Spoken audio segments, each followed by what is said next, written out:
වෙනත් පළාතක පදිංචියට යනවා. පදිංචිට ගියාම ඒගොල්ලන්ගේ නිවසට යාබද නිවස ඒගොල්ලන්ට පේනවා. උදේ අවදි වන මේ යුවළ දකිනවා යාබද නිවසේ අය රෙදි හොදලා වනලා තියෙනවා ඒගොල්ලන්ගේ ජනෙල් වීදුරුවේ. මේ බිරිඳ නම යුවළගේ බිරිඳ එයාගේ සැමියාට කියනවා අර බලන්නකෝ අරගොල්ලන්ගේ රෙදිවල කිලිටු ඒගොල්ලන්ට හොඳට රෙදි හොදන්න කවුරුත් කියලා දීලා නැහැ වගේ කියලා. සැමියා බිරිඳ දිහා බැලලා නිශ්ශබ්දව ඉන්නවා. ආය දවසක මේ දේම දකිනවා. බිරිඳ කියනවා අනේ බලන්න මේගොල්ලෝ හරියට රෙදි හොදන්න දන්නේ නැහැ නේ කියලා. ඒත් සැමියා වචනයක්වත් කියන්නේ නැහැ. නිශ්ශබ්දව ඉන්නවා.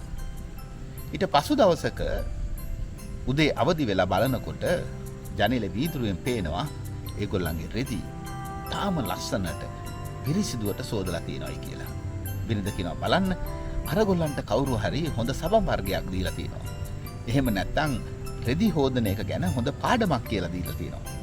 බලන්නකෝ ඒ රෙදිවල ලස්සන. සැමියා කියනවා ඒ මොකක්වත් නෙමෙයි සිද්ධ වුනේ. එහෙනම් මොකද්ද සිද්ධ වුනේ? මම අද උදේම නැගිටලා අපේ ජනෙල් වීදුරු හොඳට සබන් දාලා හේතුවා. අනිත් මිනිසුන්ගේ රෙද්දවල් හොයන්නේ නැතිව තමුන්ගේ කාර්ය ගැන අවධානය යොමු කළොත් හැම දෙයක්ම පැහැදිලි ලෙස දැක ගන්නට පුළුවන්කම ලැබෙනවා. අනුන්ගේ රෙද්දවල්